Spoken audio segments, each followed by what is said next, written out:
یہ پیغمبر جو ہم وقتاً فوقتاً بھیجتے رہے ہیں، ان میں سے ہم نے بعض کو بعض پر فضیلت دی ہے۔ بعض ایسے ہیں جن سے اللہ نے گفتگو کی، اور بعض کے دوسرے امور میں مرتبے بلند کیے۔ اور عیسیٰ ابن مریم کو ہم نے کھلی ہوئی نشانیاں عطا کی اور روح القدس سے ان کو مدد دی۔ اور اگر اللہ چاہتا تو ان سے پچھلے لوگ اپنے پاس کھلی نشانیاں آنے کے بعد آپس میں نہ لڑتے، لیکن انہوں نے اختلاف کیا تو ان میں سے بعض تو ایمان لے آئے اور بعض کافر ہی رہے۔ اور اگر اللہ چاہتا تو یہ لوگ باہم جنگ و قتال نہ کرتے، لیکن اللہ جو چاہتا ہے کرتا ہے۔ اے ایمان والو، جو مال ہم نے تم کو دیا ہے اس میں سے اس دن کے آنے سے پہلے پہلے خرچ کر لو جس میں نہ اعمال کا سودا ہو اور نہ دوستی اور سفارش ہو سکے، اور کفر کرنے والے لوگ ظالم ہیں۔ اللہ وہ معبود برحق ہے کہ اس کے سوا کوئی عبادت کے لائق نہیں، زندہ ہے، سب کو تھامنے والا، اسے نہ اونگ آتی ہے نہ نیند۔ جو کچھ آسمانوں میں اور جو کچھ زمین میں ہے سب اسی کا ہے۔ کون ہے کہ اس کی اجازت کے بغیر اس سے کسی کی سفارش کر سکے؟ جو کچھ لوگوں کے روبرو ہو رہا ہے اور جو کچھ ان کے پیچھے ہو چکا ہے اسے سب معلوم ہے، اور لوگ اس کی معلومات میں سے کسی چیز پر دسترس حاصل نہیں کر سکتے۔ ہاں، جس قدر وہ چاہتا ہے اسی قدر معلوم کرا دیتا ہے۔ اس کی بادشاہی اور علم آسمان اور زمین سب پر حاوی ہے، اور اسے ان کی حفاظت کچھ بھی دشوار نہیں۔ وہ بڑا عالی رتبہ ہے، جلیل القدر ہے۔ دین اسلام میں کوئی زبردستی نہیں ہے، ہدایت صاف طور پر ظاہر اور گمراہی سے الگ ہو چکی ہے۔ تو جو شخص بتوں سے اعتقاد نہ رکھے اور اللہ پر ایمان لائے، اس نے ایسی مضبوط رسی ہاتھ میں پکڑ لی ہے جو کبھی ٹوٹنے والی نہیں، اور اللہ سب کچھ سنتا ہے، سب کچھ جانتا ہے۔ جو لوگ ایمان لائے ہیں ان کا دوست اللہ ہے کہ اندھیرے سے نکال کر روشنی میں لے جاتا ہے، اور جو کافر ہیں ان کے دوست شیطان ہیں کہ ان کو روشنی سے نکال کر اندھیرے میں لے جاتے ہیں۔ یہی لوگ اہل دوزخ ہیں کہ اس میں ہمیشہ رہیں گے۔ بھلا تم نے اس شخص کو نہیں دیکھا جو اس غرور کے سبب سے کہ اللہ نے اس کو سلطنت بخشی تھی، ابراہیم سے اپنے پروردگار کے بارے میں جھگڑنے لگا؟ جب ابراہیم نے کہا میرا پروردگار تو وہ ہے جو زندگی دیتا ہے اور موت دیتا ہے، وہ بولا کہ زندگی اور موت تو میں بھی دے سکتا ہوں۔ ابراہیم نے کہا کہ اللہ تو سورج کو مشرق سے نکالتا ہے، آپ اسے مغرب سے نکال دیجئے۔ یہ سن کر وہ کافر ہکا بکا رہ گیا، اور اللہ بے انصافوں کو ہدایت نہیں دیا کرتا۔ یا اسی طرح اس شخص کو نہیں دیکھا جس کا ایک بستی پر جو اپنی چھتوں پر گری پڑی تھی گزر ہوا، تو اس نے کہا کہ اللہ اس کے باشندوں کو مرنے کے بعد کیوں کر زندہ کرے گا؟ تو اللہ نے اس کی روح قبض کر لی اور 100 برس تک اس کو مردہ رکھا۔ پھر اس کو جلا اٹھایا اور پوچھا تم کتنا عرصہ مرے پڑے رہے ہو؟ اس نے جواب دیا کہ 1 دن یا اس سے بھی کم۔ اللہ نے فرمایا نہیں، بلکہ 100 برس مرے رہے ہو، اور اپنے کھانے پینے کی چیزوں کو دیکھو کہ اتنی مدت میں مطلق سڑی بسی نہیں، اور اپنے گدھے کو بھی دیکھو جو مرا پڑا ہے۔ غرض ان باتوں سے یہ ہے کہ ہم تم کو لوگوں کے لیے اپنی قدرت کی نشانی بنائیں۔ اور ہاں، گدھے کی ہڈیوں کو دیکھو کہ ہم ان کو کس طرح جوڑے دیتے اور ان پر کس طرح گوشت پوست چڑھائے دیتے ہیں۔ جب یہ واقعات اس کے مشاہدے میں آئے تو بول اٹھا کہ میں یقین کرتا ہوں کہ اللہ ہر چیز پر قادر ہے۔ اور جب ابراہیم نے اللہ سے عرض کیا کہ اے پروردگار مجھے دکھا کہ تو مردوں کو کیوں کر زندہ کرے گا، اللہ نے فرمایا کیا تم نے اس بات کا یقین نہیں کیا؟ انہوں نے کہا کیوں نہیں، لیکن میں دیکھنا اس لیے چاہتا ہوں کہ میرا دل اطمینان کامل حاصل کر لے۔ فرمایا کہ 4 پرندے لے لو، پھر ان کو اپنے سے ہلا لو اور ان کے ٹکڑے ٹکڑے کر دو، پھر ان کا ایک ایک ٹکڑا ہر ایک پہاڑ پر رکھ دو، پھر ان کو بلاؤ تو وہ تمہارے پاس دوڑتے چلے آئیں گے، اور جان رکھو کہ اللہ غالب ہے، صاحب حکمت ہے۔ جو لوگ اپنا مال اللہ کی راہ میں خرچ کرتے ہیں ان کے مال کی مثال اس دانے کی سی ہے جس سے 7 بالیں اگیں اور ہر ایک بال میں 100 دانے ہوں، اور اللہ جس کے اجر کو چاہتا ہے اور زیادہ کرتا ہے، اور اللہ کشائش والا ہے، سب کچھ جاننے والا ہے۔ جو لوگ اپنا مال اللہ کے راستے میں صرف کرتے ہیں پھر اس کے بعد نہ اس خرچ کا کسی پر احسان رکھتے ہیں اور نہ کسی کو تکلیف دیتے ہیں، ان کا صلہ ان کے پروردگار کے پاس تیار ہے، اور قیامت کے روز نہ ان کو کچھ خوف ہوگا اور نہ وہ غمگین ہوں گے۔ جس خیرات کے دینے کے بعد لینے والے کو ایذا دی جائے اس سے تو نرم بات کہہ دینی اور درگزر کرنا بہتر ہے، اور اللہ بے نیاز ہے، بردبار ہے۔ مومنوں، اپنے صدقات و خیرات احسان رکھنے اور ایذا دینے سے اس شخص کی طرح برباد نہ کر دینا جو لوگوں کو دکھاوے کے لیے مال خرچ کرتا ہے اور اللہ اور روز آخر پر ایمان نہیں رکھتا، تو اس کے مال کی مثال اس چٹان کی سی ہے جس پر تھوڑی سی مٹی پڑی ہو اور اس پر زور کا مے برس کر اسے صاف کر ڈالے۔ اسی طرح یہ ریاکار لوگ اپنے اعمال کا کچھ بھی صلہ حاصل نہیں کر سکیں گے، اور اللہ ایسے ناشکروں کو ہدایت نہیں دیا کرتا۔ اور جو لوگ اللہ کی خوشنودی حاصل کرنے کے لیے اور خلوص نیت سے اپنا مال خرچ کرتے ہیں، ان کی مثال ایک باغ کی سی ہے جو اونچی جگہ پر واقع ہو، جب اس پر زور کا مے پڑے تو دگنا پھل لائے، پھر اگر مے نہ بھی پڑے تو خیر پھوار ہی صحیح، اور اللہ تمہارے کاموں کو دیکھ رہا ہے۔ بھلا تم میں کوئی یہ چاہتا ہے کہ اس کا کھجوروں اور انگوروں کا باغ ہو جس میں نہریں بہہ رہی ہوں اور اس میں اس کے لیے ہر قسم کے میوے موجود ہوں اور اسے بڑھاپا آ پکڑے اور اس کے ننھے ننھے بچے بھی ہوں، تو ناگہاں اس باغ پر آگ کا بھرا ہوا بگولا چلے پس وہ جل جائے؟ اس طرح اللہ تم سے اپنی آیتیں کھول کھول کر بیان فرماتا ہے تاکہ تم سوچو اور سمجھو۔ مومنو، جو پاکیزہ اور عمدہ مال تم کماتے ہو اور جو چیزیں ہم تمہارے لیے زمین سے نکالتے ہیں ان میں سے اللہ کی راہ میں بھی خرچ کرو، اور بری اور ناپاک چیزیں دینے کا قصد نہ کرنا کہ اگر وہ چیزیں تمہیں دی جائیں تو بجز اس کے کہ لیتے وقت آنکھیں بند کر لو ان کو کبھی نہ لو، اور جان رکھو کہ اللہ بے نیاز ہے، خوبیوں والا ہے۔ شیطان تمہیں تنگ دستی کا خوف دلاتا اور بے حیائی کے کام کرنے کو کہتا ہے، اور اللہ تم سے اپنی بخشش اور رحمت کا وعدہ کرتا ہے، اور اللہ کشائش والا ہے، سب کچھ جاننے والا ہے۔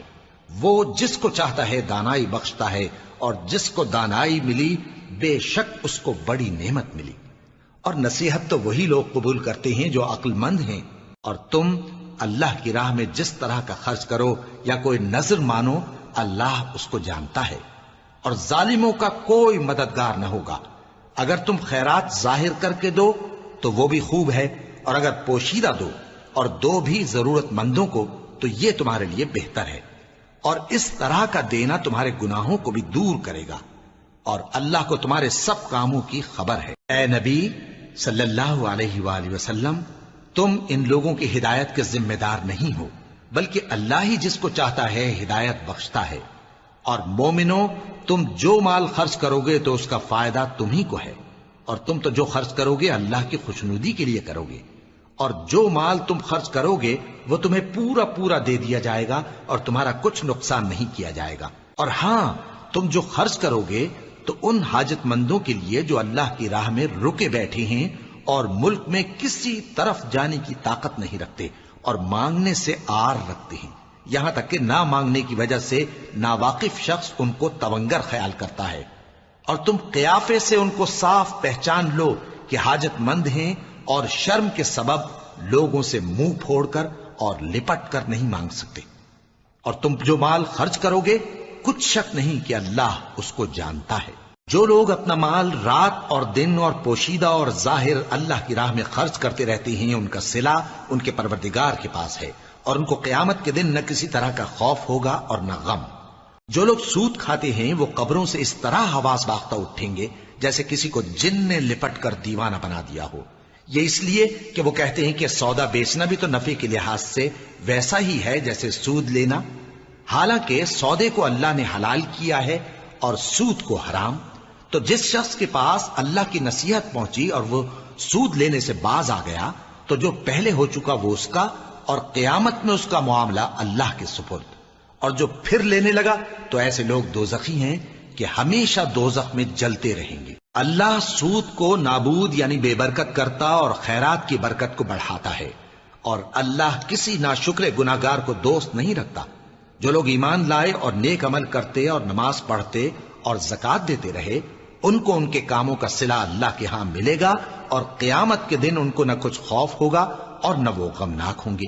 مومنو، اللہ سے ڈرو، اور اگر ایمان رکھتے ہو تو جتنا سود باقی رہ گیا ہے اس کو چھوڑ دو، پھر اگر ایسا نہ کرو گے تو تم اللہ اور اس کے رسول کی طرف سے اعلان جنگ سن لو، اور اگر توبہ کر لو گے اور سود چھوڑ دو گے تو تم کو اپنی اصل رقم لینے کا حق ہے، جس میں نہ اوروں کا نقصان اور نہ تمہارا نقصان۔ اور اگر قرض لینے والا تنگ دست ہو تو اسے کشائش کے حاصل ہونے تک مہلت دو، اور اگر زر قرض بخش دو تو وہ تمہارے لیے زیادہ اچھا ہے، بشرطے کہ سمجھو۔ اور اس دن سے ڈرو جبکہ تم اللہ کے حضور میں لوٹ کر جاؤ گے، اور ہر شخص اپنے اعمال کا پورا پورا بدلہ پائے گا اور کسی کو کچھ نقصان نہ ہوگا۔ مومنو، جب تم آپس میں کسی میعاد معین کے لیے قرض کا معاملہ کرنے لگو تو اس کو لکھ لیا کرو، اور لکھنے والا تم میں کسی کا نقصان نہ کرے بلکہ انصاف سے لکھے۔ نیز لکھنے والا جیسا اللہ نے اسے سکھایا ہے لکھنے سے انکار بھی نہ کرے اور دستاویز لکھ دے، اور جو شخص قرض لے وہی دستاویز کا مضمون بول کر لکھوائے، اور اللہ سے کہ اس کا مالک ہے خوف کرے، اور زر قرض میں سے کچھ کم نہ لکھوائے۔ اور اگر قرض لینے والا کم عقل یا ضعیف ہو یا مضمون لکھوانے کی قابلیت نہ رکھتا ہو تو جو اس کا ولی ہو وہ انصاف کے ساتھ مضمون لکھوائے، اور اپنے میں سے 2 مردوں کو ایسے معاملے کے گواہ کر لیا کرو، اور اگر 2 مرد نہ ہوں تو 1 مرد اور 2 عورتیں جن کو تم گواہ پسند کرو کافی ہیں، کہ اگر ان میں سے ایک بھول جائے گی تو دوسری اسے یاد دلا دے گی۔ اور جب گواہ گواہی کے لیے طلب کیے جائیں تو انکار نہ کریں، اور قرض تھوڑا ہو یا بہت اس کی دستاویز کے لکھنے لکھانے میں سستی نہ کرنا۔ یہ بات اللہ کے نزدیک نہایت قرین انصاف ہے، اور شہادت کے لیے بھی یہ بہت درست طریقہ ہے۔ اس سے تم کو کسی طرح کا شک و شبہ بھی نہیں پڑے گا۔ ہاں، اگر سودا دست بدست ہو جو تم آپس میں لیتے دیتے ہو تو اگر ایسے معاملے کے دستاویز نہ لکھو تو تم پر کچھ گناہ نہیں۔ اور جب خرید و فروخت کیا کرو، مثلا زمین جائیداد کی، تو بھی گواہ کر لیا کرو، اور کاتب دستاویز اور گواہ معاملہ کرنے والوں کا کسی طرح کا نقصان نہ کریں۔ اگر تم لوگ ایسا کرو تو یہ تمہارے لیے گناہ کی بات ہے، اور اللہ سے ڈرو اور دیکھو کہ وہ تم کو کیسی مفید باتیں سکھاتا ہے، اور اللہ ہر چیز سے واقف ہے۔ اور اگر تم سفر پر ہو اور دستاویز لکھنے والا نہ مل سکے تو کوئی چیز رہن با قبضہ رکھ کر قرض لے لو، اور اگر تم میں سے کوئی دوسرے کو امین سمجھے یعنی رہن کے بغیر قرض دے دے تو امانت دار کو چاہیے کہ صاحب امانت کی امانت ادا کر دے، اور اللہ سے جو اس کا پروردگار ہے ڈرے، اور دیکھنا شہادت کو مت چھپانا، جو اس کو چھپائے گا وہ دل کا گناہگار ہوگا۔ اور اللہ تمہارے سب کاموں سے واقف ہے، جو کچھ آسمانوں میں اور جو کچھ زمین میں ہے سب اللہ ہی کا ہے۔ تم اپنے دلوں کی بات کو ظاہر کرو گے تو اور چھپاؤ گے تو اللہ تم سے اس کا حساب لے گا، پھر وہ جسے چاہے مغفرت کرے اور جسے چاہے عذاب دے، اور اللہ ہر چیز پر قادر ہے۔ رسول اللہ صلی اللہ علیہ وآلہ وسلم اس کتاب پر جو ان کے پروردگار کی طرف سے ان پر نازل ہوئی ایمان رکھتے ہیں، اور مومن بھی سب اللہ پر اور اس کے فرشتوں پر اور اس کی کتابوں پر اور اس کے پیغمبروں پر ایمان رکھتے ہیں، اور کہتے ہیں کہ ہم اس کے پیغمبروں سے کسی میں کچھ فرق نہیں کرتے، اور وہ اللہ سے عرض کرتے ہیں کہ ہم نے تیرا حکم سنا اور قبول کیا۔ اے پروردگار، ہم تیری بخشش مانگتے ہیں اور تیری ہی طرف لوٹ کر جانا ہے۔ اللہ کسی شخص کو اس کی طاقت سے زیادہ کا ذمہ دار نہیں بناتا۔ اچھے کام کرے گا تو اس کو ان کا فائدہ ملے گا، برے کرے گا تو اسے ان کا نقصان پہنچے گا۔ اے پروردگار، اگر ہم سے بھول یا چوک ہو گئی ہو تو ہم سے مواخذہ نہ کیجو۔ اے پروردگار، ہم پر ایسا بوجھ نہ ڈالیو جیسا تو نے ہم سے پہلے لوگوں پر ڈالا تھا۔ اے پروردگار، جتنا بوجھ اٹھانے کی ہم میں طاقت نہیں اتنا بوجھ ہم پر نہ رکھیو، اور اے پروردگار، ہمارے گناہوں سے درگزر کر اور ہمیں بخش دے اور ہم پر رحم فرما، تو ہی ہمارا مددگار ہے، سو ہم کو کافروں پر غالب کر۔ شروع اللہ کا نام لے کر جو بڑا مہربان نہایت رحم والا ہے۔ الف لام میم۔ اللہ جو معبود برحق ہے، اس کے سوا کوئی عبادت کے لائق نہیں، زندہ ہے، سب کو تھامنے والا۔ اس نے اے نبی تم پر سچی کتاب نازل کی جو پہلی آسمانی کتابوں کی تصدیق کرتی ہے، اور اسی نے تورات اور انجیل نازل کی تھی۔ یہ 2 کتابیں اس نے پہلے نازل کی تھیں لوگوں کی ہدایت کے لیے، اور پھر قرآن جو حق اور باطل کو الگ الگ کر دینے والا ہے نازل کیا۔ جو لوگ اللہ کی آیتوں کا انکار کرتے ہیں ان کو سخت عذاب ہوگا، اور اللہ زبردست ہے، بدلہ لینے والا ہے۔ اللہ ایسا خبیر و بصیر ہے کہ کوئی چیز اس سے پوشیدہ نہیں، نہ زمین میں اور نہ آسمان میں۔ وہی تو ہے جو ماں کے پیٹ میں جیسی چاہتا ہے تمہاری صورتیں بناتا ہے، اس غالب حکمت والے کے سوا کوئی عبادت کے لائق نہیں۔ اے پیغمبر، وہی تو ہے جس نے تم پر یہ کتاب نازل کی جس کی بعض آیتیں محکم ہیں اور وہی اصل کتاب ہیں، اور بعض دوسری متشابہ ہیں۔ تو جن لوگوں کے دلوں میں کجی ہے وہ متشابہات کا اتباع کرتے ہیں تاکہ فتنہ برپا کریں اور مراد اصلی کا پتہ لگائیں، حالانکہ مراد اصلی اللہ کے سوا کوئی نہیں جانتا۔ اور جو لوگ علم میں گہری نظر رکھتے ہیں وہ یہ کہتے ہیں کہ ہم ان پر ایمان لائے، یہ سب آیات ہمارے پروردگار کی طرف سے ہیں، اور نصیحت تو عقل مند ہی قبول کرتے ہیں۔ اے پروردگار، جب تو نے ہمیں ہدایت بخشی ہے تو اس کے بعد ہمارے دلوں میں کجی نہ پیدا کر دیجو، اور ہمیں اپنے ہاتھ سے رحمت عطا فرما، تو بڑا عطا فرمانے والا ہے۔ اے پروردگار، تو اس روز جس کے آنے میں کچھ بھی شک نہیں سب لوگوں کو اپنے حضور میں جمع کر لے گا، بے شک اللہ خلاف وعدہ نہیں کرتا۔ جو لوگ کافر ہوئے اس دن نہ تو ان کا مال ہی اللہ کے عذاب سے ان کو بچا سکے گا اور نہ ان کی اولاد ہی کچھ کام آئے گی، اور یہ لوگ آتش جہنم کا ایندھن ہوں گے۔ ان کا حال بھی فرعونیوں اور ان سے پہلے لوگوں کا سا ہوگا جنہوں نے ہماری آیتوں کی تکذیب کی تھی، تو اللہ نے ان کو ان کے گناہوں کے سبب عذاب میں پکڑ لیا تھا، اور اللہ سخت عذاب کرنے والا ہے۔ اے پیغمبر، کافروں سے کہہ دو کہ تم دنیا میں بھی عنقریب مغلوب ہو جاؤ گے اور آخرت میں جہنم کی طرف اکٹھا کیے جاؤ گے، اور وہ بری جگہ ہے۔ تمہارے لیے دو گروہوں میں جو جنگ بدر کے دن آپس میں بھیڑ گئے قدرت الہی کی عظیم الشان نشانی تھی۔ ایک گروہ مسلمانوں کا تھا، وہ اللہ کی راہ میں لڑ رہا تھا، اور دوسرا گروہ کافروں کا تھا، وہ ان کو اپنی آنکھوں سے اپنے سے دگنا مشاہدہ کر رہا تھا۔ اور اللہ اپنی نصرت سے جس کو چاہتا ہے مدد دیتا ہے۔ جو اہل بصارت ہیں ان کے لیے اس واقعے میں بڑی عبرت ہے۔ لوگوں کو ان کی خواہشوں کی چیزیں یعنی عورتیں اور بیٹے اور سونے اور چاندی کے بڑے بڑے ڈھیر اور نشان لگے ہوئے گھوڑے اور مویشی اور کھیتی بڑی زینت دار معلوم ہوتی ہیں، مگر یہ سب دنیا ہی کی زندگی کے سامان ہیں، اور اللہ کے پاس بہت اچھا ٹھکانہ ہے۔ اے پیغمبر، ان سے کہو کہ بھلا میں تم کو ایسی چیز بتاؤں جو ان چیزوں سے کہیں اچھی ہو؟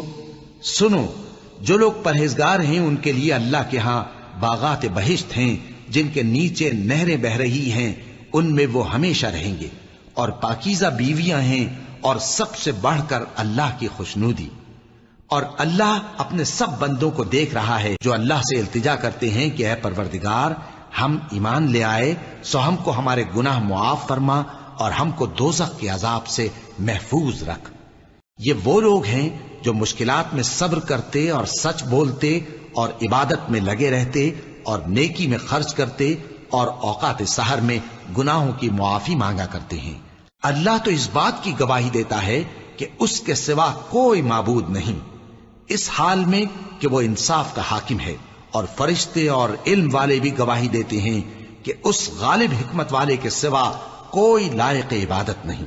دین تو اللہ کے نزدیک اسلام ہی ہے، اور اہل کتاب نے جو اس دین سے اختلاف کیا تو علم حاصل ہونے کے بعد آپس کی ضد سے کیا، اور جو شخص اللہ کی آیتوں کو نہ مانے تو اللہ جلد حساب لینے والا ہے۔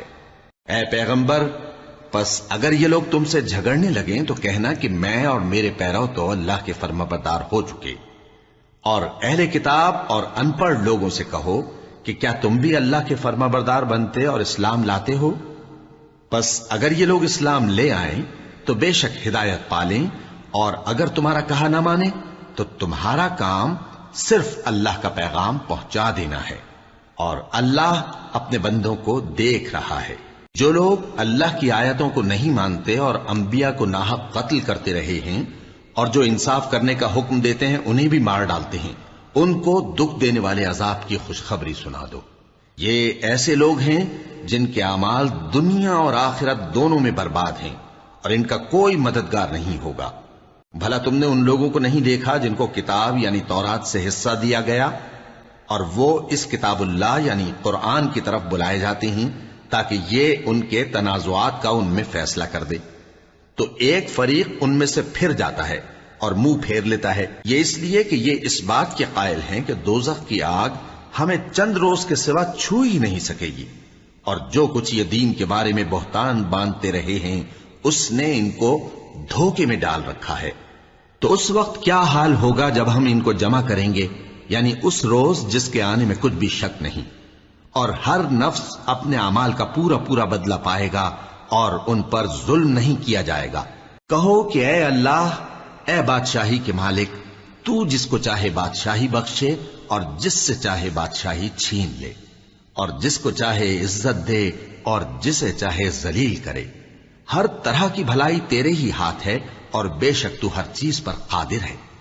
تو ہی رات کو دن میں داخل کرتا اور تو ہی دن کو رات میں داخل کرتا ہے، تو ہی بے جان سے جاندار پیدا کرتا ہے اور تو ہی جاندار سے بے جان پیدا کرتا ہے، اور تو ہی جس کو چاہتا ہے بے حساب رزق بخشتا ہے۔ مومنوں کو چاہیے کہ مومنوں کے سوا کافروں کو دوست نہ بنائیں، اور جو ایسا کرے گا اس سے اللہ کا کچھ عہد نہیں۔ ہاں، اگر اس طریق سے تم ان کے شر سے بچاؤ کی صورت پیدا کرو تو مذائقہ نہیں، اور اللہ تم کو اپنے غضب سے ڈراتا ہے اور اللہ ہی کی طرف تم کو لوٹ کر جانا ہے۔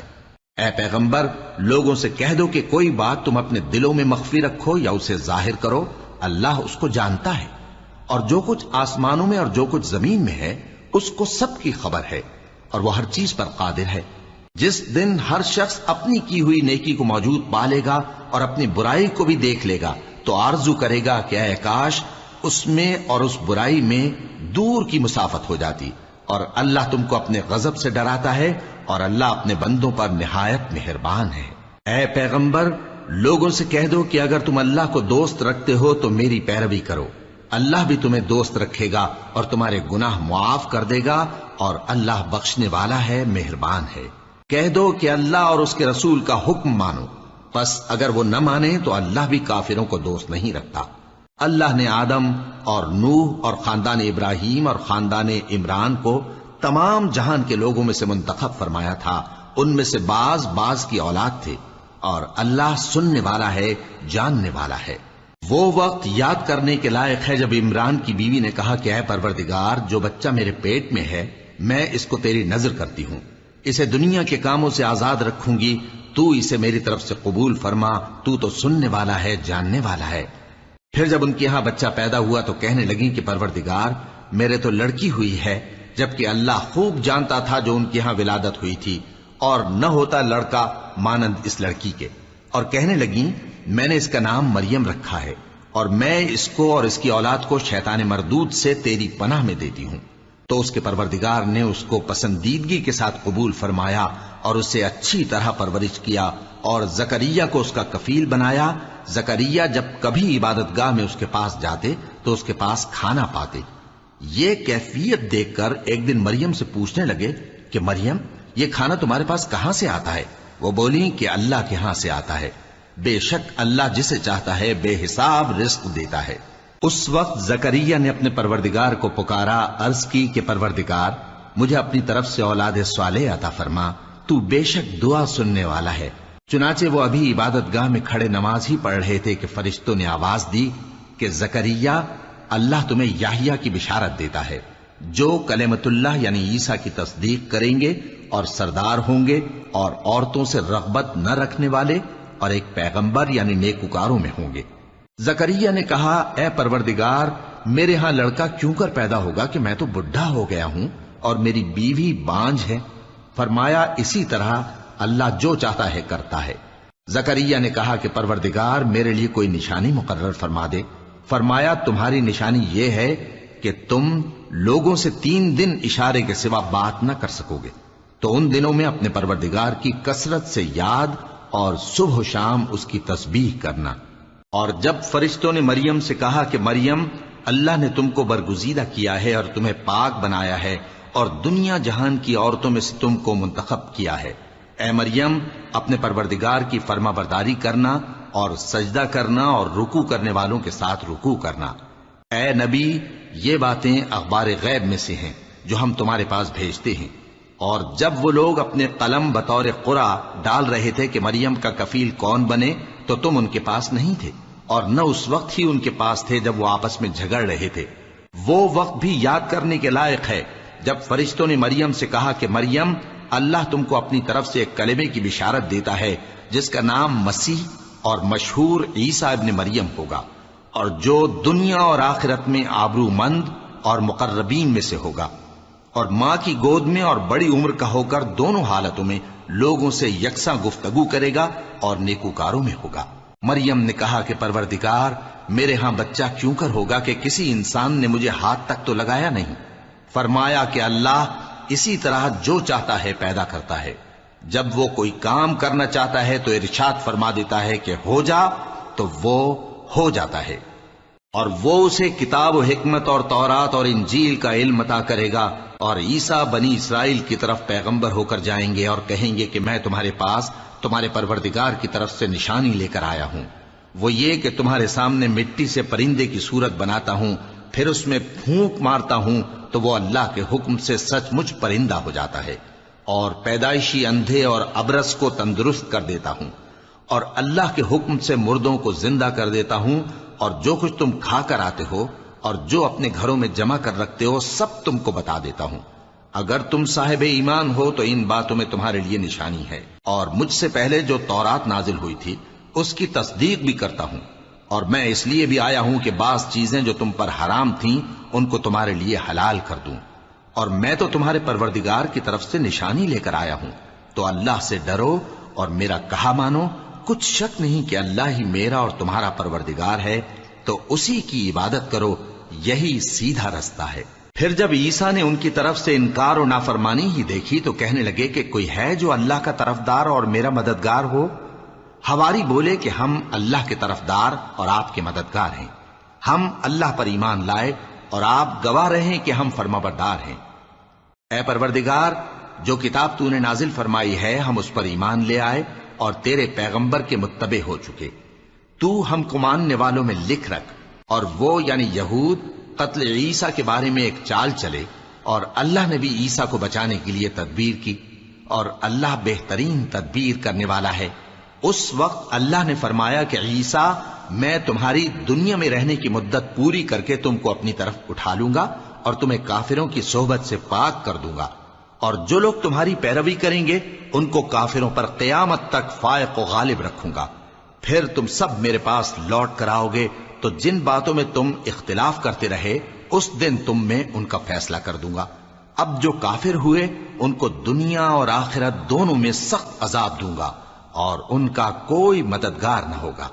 اور جو لوگ ایمان لائے اور عمل نیک کرتے رہے ان کو اللہ پورا پورا صلہ دے گا، اور اللہ ظالموں کو دوست نہیں رکھتا۔ اے نبی، یہ ہم تم کو اللہ کی آیتیں اور حکمت بھری نصیحتیں پڑھ پڑھ کر سناتے ہیں۔ عیسیٰ کا حال اللہ کے نزدیک آدم کا سا ہے کہ اس نے پہلے مٹی سے ان کو بنایا، پھر فرمایا کہ باشعور انسان ہو جا، تو وہ ویسے ہی ہو گئے۔ یہ بات تمہارے پروردگار کی طرف سے حق ہے، تو تم ہرگز شک کرنے والوں میں نہ ہونا۔ پھر اگر یہ لوگ عیسیٰ کے بارے میں تم سے جھگڑا کریں اس کے بعد کہ تم کو حقیقت معلوم ہو ہی چکی ہے، تو ان سے کہنا کہ آؤ ہم اپنے بیٹوں اور بیٹیوں کو بلائیں، تم اپنے بیٹوں اور بیٹیوں کو بلاؤ، اور ہم خود بھی آئیں اور تم خود بھی آؤ، پھر دونوں فریق اللہ سے دعا و التجا کریں، اس طرح جھوٹوں پر اللہ کی لعنت بھیجیں۔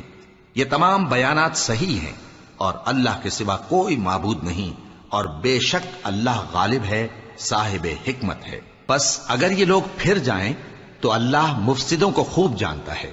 کہہ دو کہ اے اہل کتاب، جو بات ہمارے اور تمہارے دونوں کے درمیان یکساں تسلیم کی گئی ہے اس کی طرف آؤ، وہ یہ کہ اللہ کے سوا ہم کسی کی عبادت نہ کریں اور اس کے ساتھ کسی چیز کو شریک نہ بنائیں، اور ہم میں کوئی کسی کو اللہ کے سوا اپنا کارساز نہ سمجھے۔ پھر اگر یہ لوگ اس بات کو نہ مانیں تو ان سے کہہ دو کہ تم گواہ رہو کہ ہم اللہ کے فرما بردار ہیں۔ اے اہل کتاب، تم ابراہیم کے بارے میں کیوں جھگڑتے ہو؟ حالانکہ تورات اور انجیل ان کے بعد اتری ہیں اور وہ پہلے ہو چکے، تو کیا تم عقل نہیں رکھتے؟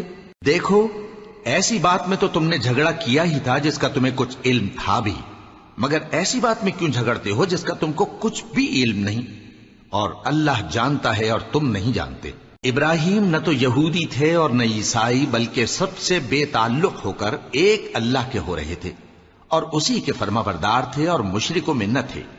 ابراہیم سے زیادہ قرب رکھنے والے تو وہ لوگ ہیں جو ان کی پیروی کرتے رہے، اور یہ پیغمبر آخر الزماں صلی اللہ علیہ وآلہ وسلم اور وہ لوگ جو ایمان لائے ہیں، اور اللہ مومنوں کا کارساز ہے۔ اے اہل اسلام، بعض اہل کتاب اس بات کی خواہش رکھتے ہیں کہ کسی طرح تم کو گمراہ کر دیں، حالانکہ یہ تم کو کیا گمراہ کریں گے، اپنے آپ کو ہی گمراہ کر رہے ہیں اور نہیں جانتے۔ اے اہل کتاب، تم اللہ کی آیتوں سے کیوں انکار کرتے ہو اور تم تورات کو مانتے تو ہو؟ اے اہل کتاب، تم سچ کو جھوٹ کے ساتھ خلط ملط کیوں کرتے ہو اور حق کو کیوں چھپاتے ہو جبکہ تم جانتے بھی ہو؟ اور اہل کتاب کا ایک گروہ اپنے آدمیوں سے کہتا ہے کہ جو کتاب مومنوں پر نازل ہوئی ہے اس پر دن کے شروع میں تو ایمان لے آیا کرو اور اس کے آخر میں انکار کر دیا کرو، تاکہ وہ اسلام سے برگشتہ ہو جائیں اور اپنے دین کے پیروں کے سوا کسی اور کی بات کا یقین نہ کر لینا۔ اے پیغمبر، کہہ دو کہ ہدایت تو اللہ ہی کی ہدایت ہے۔ وہ یہ بھی کہتے ہیں، یہ بھی نہ ماننا کہ جو چیز تم کو ملی ہے ویسی کسی اور کو بھی مل سکتی ہے، ورنہ وہ تم پر تمہارے رب کے روبرو حجت قائم کر دیں گے۔ اے پیغمبر، کہہ دو کہ بزرگی اللہ ہی کے ہاتھ میں ہے، وہ جسے چاہتا ہے دیتا ہے، اور اللہ کشائش والا ہے، علم والا ہے۔ وہ اپنی رحمت سے جس کو چاہتا ہے خاص کر لیتا ہے، اور اللہ بڑے فضل کا مالک ہے۔ اور اہل کتاب میں سے کوئی تو ایسا ہے کہ اگر تم اس کے پاس دیناروں کا ڈھیر امانت رکھ دو تو تم کو فوراً واپس دے دے، اور کوئی اس طرح کا ہے کہ اگر اس کے پاس ایک دینار بھی امانت رکھو تو جب تک اس کے سر پر ہر وقت کھڑے نہ رہو تمہیں دے ہی نہیں۔ یہ اس لیے کہ وہ کہتے ہیں کہ امیوں کے بارے میں ہم سے مواخذہ نہیں ہوگا۔ یہ اللہ پر محض جھوٹ بولتے ہیں اور اس بات کو جانتے بھی ہیں۔ ہاں، کیوں نہیں، جو شخص اپنے اقرار کو پورا کرے اور پرہیزگار بنا رہے تو اللہ بھی پرہیزگاروں کو دوست رکھتا ہے۔ جو لوگ اللہ کے اقراروں اور اپنی قسموں کو بیچ ڈالتے ہیں اور ان کے عوض تھوڑی سی قیمت حاصل کرتے ہیں، ان کا آخرت میں کچھ حصہ نہیں۔ ان سے اللہ نہ تو کلام کرے گا اور نہ قیامت کے روز ان کی طرف دیکھے گا، اور نہ ان کو پاک کرے گا، اور ان کو دکھ دینے والا عذاب ہوگا۔ اور ان اہل کتاب میں بعض ایسے ہیں کہ کتاب یعنی تورات کو زبان مروڑ مروڑ کر پڑھتے ہیں تاکہ تم سمجھو کہ جو کچھ وہ پڑھتے ہیں کتاب میں سے ہے، حالانکہ وہ کتاب میں سے نہیں ہوتا، اور کہتے ہیں کہ وہ اللہ کی طرف سے نازل ہوا ہے، حالانکہ وہ اللہ کی طرف سے نہیں ہوتا، اور اللہ پر جھوٹ بولتے ہیں اور یہ بات جانتے بھی ہیں۔ کسی آدمی کو شایع نہیں کہ اللہ اسے کتاب اور حکومت اور نبوت عطا فرمائے پھر وہ لوگوں سے کہے کہ اللہ کو چھوڑ کر میرے بندے ہو جاؤ، بلکہ اس کو یہ کہنا چاہیے کہ اے اہل کتاب، تم ربانی ہو جاؤ، کیونکہ تم کتاب کی تعلیم بھی دیتے ہو اور کیونکہ پڑھتے پڑھاتے رہتے ہو۔ اور اس کو یہ بھی نہیں کہنا چاہیے کہ تم فرشتوں اور پیغمبروں کو معبود بنا لو۔ بھلا جب تم مسلمان ہو چکے تو کیا وہ تمہیں کافر ہونے کو کہے گا؟ اور جب اللہ نے پیغمبروں سے عہد لیا کہ جب میں تم کو کتاب اور دانائی عطا کروں پھر تمہارے پاس کوئی پیغمبر آئے جو تمہاری کتاب کی تصدیق کرے تو تمہیں ضرور اس پر ایمان لانا ہوگا اور ضرور اس کی مدد کرنی ہوگی۔ اور عہد لینے کے بعد پوچھا کہ بھلا تم نے اقرار کیا اور اس اقرار پر میرا ذمہ لیا، یعنی مجھے ضامن ٹھہرایا؟ انہوں نے کہا ہاں، ہم نے اقرار کیا۔ فرمایا کہ تم اس عہد و پیمان کے گواہ رہو اور میں بھی تمہارے ساتھ گواہ ہوں۔ اب جو لوگ اس کے بعد پھر جائیں تو وہی بد کردار ہیں۔ پھر کیا یہ کافر اللہ کے دین کے سوا کسی اور دین کے طالب ہیں؟ حالانکہ سب اہل آسمان و زمین خوشی یا ناخوشی سے اللہ کے فرما بردار ہیں اور اسی کی طرف لوٹ کر جانے والے ہیں۔ کہو کہ ہم اللہ پر ایمان لائے اور جو کتاب ہم پر نازل ہوئی اور جو صحیف ابراہیم اور اسماعیل اور اسحاق اور یعقوب اور ان کی اولاد پر اترے، اور جو کتابیں موسیٰ اور عیسیٰ اور دوسرے انبیاء کو پروردگار کی طرف سے ملیں، سب پر ایمان لائے۔ ہم ان پیغمبروں میں سے کسی میں کچھ فرق نہیں کرتے، اور ہم اسی اللہ کے فرما بردار ہیں۔ اور جو شخص اسلام کے سوا کسی اور دین کا طالب ہوگا وہ اس سے ہرگز قبول نہیں کیا جائے گا، اور ایسا شخص آخرت میں نقصان اٹھانے والوں میں ہوگا۔ اللہ ایسے لوگوں کو کیوں کر ہدایت دے جو ایمان لانے کے بعد کافر ہو گئے اور پہلے اس بات کی گواہی دے چکے کہ یہ پیغمبر برحق ہے اور ان کے پاس دلائل بھی آ گئے، اور اللہ بے انصافوں کو ہدایت نہیں دیتا۔ ان لوگوں کی سزا یہ ہے کہ ان پر اللہ کی اور فرشتوں کی اور انسانوں کی سب کی لعنت ہے، ہمیشہ اس لعنت میں گرفتار رہیں گے۔ ان سے نہ تو عذاب ہلکا کیا جائے گا اور نہ انہیں مہلت دی جائے گی۔ ہاں، جنہوں نے اس کے بعد توبہ کی اور اپنی حالت درست کر لی تو اللہ بخشنے والا مہربان ہے۔ جو لوگ ایمان لانے کے بعد کافر ہو گئے پھر کفر میں بڑھتے گئے، ایسوں کی توبہ ہرگز قبول نہیں ہوگی اور یہ لوگ گمراہ ہیں۔ جو لوگ کافر ہوئے اور کفر ہی کی حالت میں مر گئے، وہ اگر نجات حاصل کرنی چاہیں اور بدلے میں زمین بھر سونا دیں تو ہرگز قبول نہیں کیا جائے گا۔ ان لوگوں کو دکھ دینے والا عذاب ہوگا اور ان کا کوئی مددگار نہیں ہوگا۔